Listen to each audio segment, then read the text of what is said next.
The psychological reality no one wants to admit. There is a truth so uncomfortable, so brutally honest, that most men spend their entire lives avoiding it. Human beings are predators of weakness, not consciously, not maliciously, but biologically.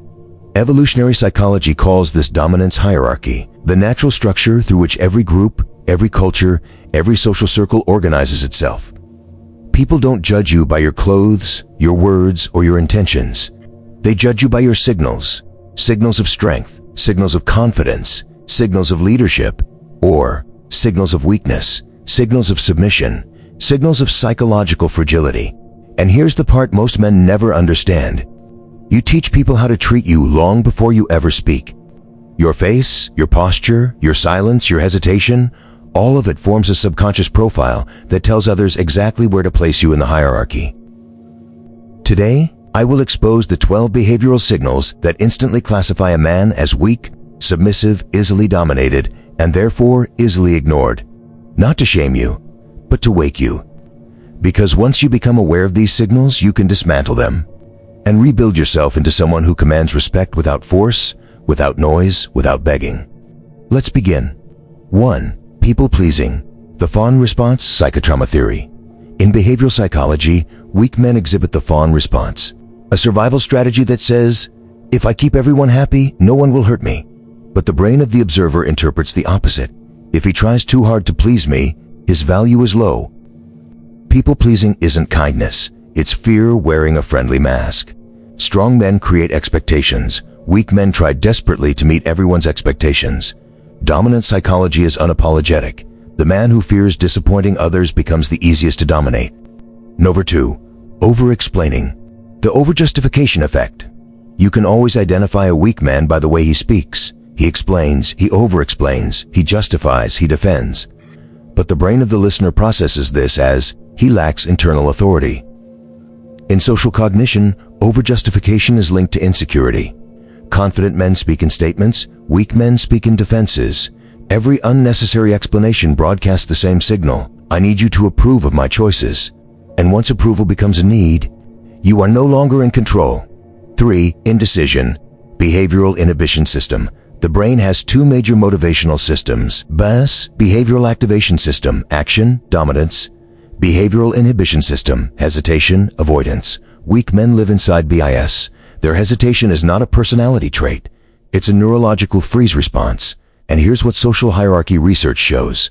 The undecided man becomes the dominated man. Because when you fail to choose, someone else chooses for you. Indecision is not neutral. It is a vacuum that invites control. 4. Lack of boundaries. Social penetration theory.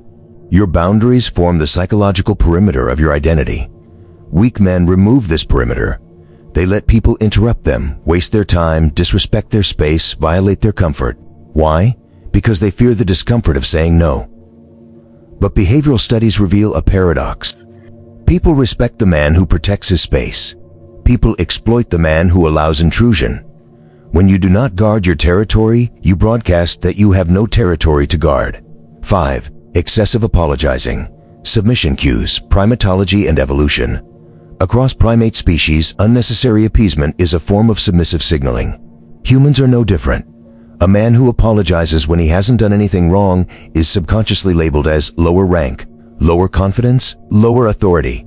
Apologies are powerful when used with precision, but weak men throw them like confetti. Every apology says, I place myself beneath you, and dominance hierarchies adjust accordingly. 6. Emotional instability, emotional dysregulation theory. Weak men believe that emotional expression lacks authenticity. This is wrong. In social hierarchy, emotional instability equals predictability, and predictability equals control. If someone can trigger you easily, they can manipulate you effortlessly. Your anger, your anxiety, your jealousy, your insecurity all become levers, and manipulators love levers. Strong men do not suppress emotions, they contain them, they channel them, they weaponize them. Weak men drown in their emotions and call it honesty. 7. Fear of silence. Low distress tolerance, silence, is one of the strongest dominance displays known to social psychology. Weak men cannot hold it. They crumble in the tension. They feel desperate to fill the void. You don't like silence because you don't like being alone with your own inadequacy. Silence exposes your inner state, and that terrifies a weak man. But strong men? They rule silence. They let others feel the weight of their presence. Silence is a battlefield, and the man who speaks first usually loses it. 8. Avoiding eye contact. Threat avoidance mechanism. Eye contact is one of the oldest forms of dominance evaluation. You don't need to stare aggressively. You don't need to challenge. You simply must not flee. Avoidant eye movement activates a primitive interpretation. He fears confrontation. He yields. And once your biology marks you as prey, social dynamics follow. 9. Seeking approval. External validation dependence. Weak men outsource their self-worth. They collect opinions like oxygen. They suffocate without reassurance. But here's the psychological danger. If someone else can give you value, they can also take it away. Approval dependency places your identity in the hands of the world, and the world is not gentle. 10. Pathological agreeableness. Conflict avoidance. Personality agreeableness is healthy. Pathological agreeableness is not. Weak men fear saying, "I disagree." That's incorrect. That doesn't work for me, because they fear tension. But tension is where respect is born. A man who never creates friction never creates impact, and a man who never creates impact never earns rank. 11. Self-diminishment. Learned helplessness. Learned helplessness is one of psychology's most destructive concepts. When a man convinces himself that "I can't change my life, I'm not enough, I'm destined to lose," he stops resisting, stops striving, stops fighting. And nothing is more dangerous than a man who has abandoned his own potential. Not dangerous to society, dangerous to himself. 12. Lack of self-value. The collapse of internal hierarchy. Your internal hierarchy is the system your brain uses to determine your worth. Weak men place themselves at the bottom of their own hierarchy. They undervalue their time. They discount their abilities. They surrender their dignity. And humans, being the social creatures they are, match the value you assign yourself. If you value yourself cheaply, others will value even less. Because the most fundamental law of social dominance is, what you tolerate, you endorse. What you endorse, you become. The decision that determines everything. Now stop. Ask yourself, how many of these behaviors live in me? If the answer hurts you, that is the beginning. If the truth stings, that is the awakening. Weakness is not a flaw. Weakness is a signal. The signal that something inside you is unfinished.